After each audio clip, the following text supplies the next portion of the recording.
What I've noticed, and I've seen studies on this, is the most common complication in children is long COVID. It's 1 in 8.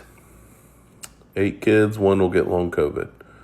That varies from developmental, cognitive, respiratory, etc.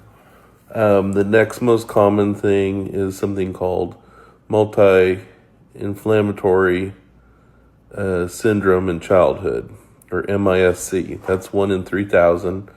We saw quite a few of those the first year of COVID. It occurs about 4 to 6 weeks after infection.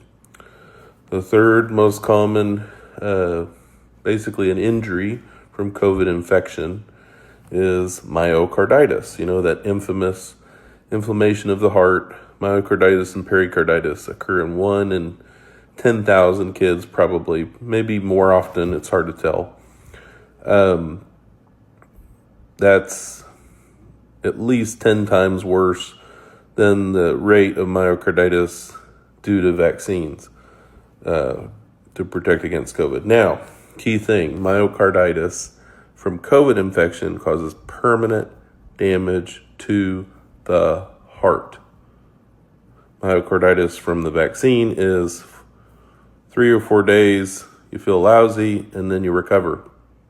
And from what I gather, it's all full recovery.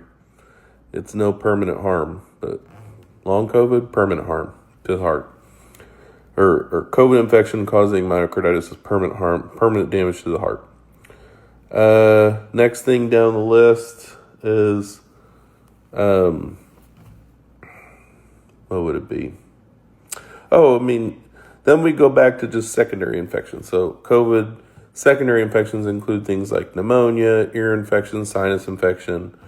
That I see a ton of. That's not 1 in 8. That's probably half of them. That's one. Every other kid is going to have a secondary infection. How many kids are going to get put in the hospital on a ventilator? So we had at least 2 the first year of COVID, and our community is about 10,000 kids, so it's probably 1 in 5,000 for respiratory failure requiring ventilation. So not as high as with over 65, but pretty serious. So to date, COVID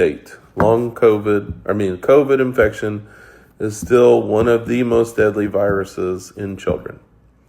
Hopefully that helps. COVID's terrible. Long COVID's terrible.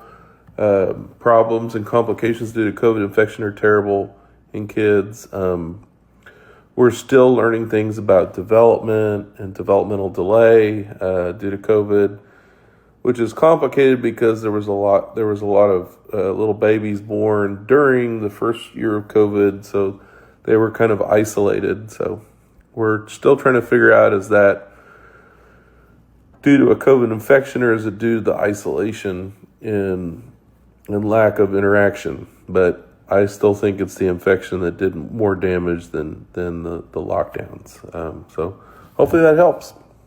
Thanks.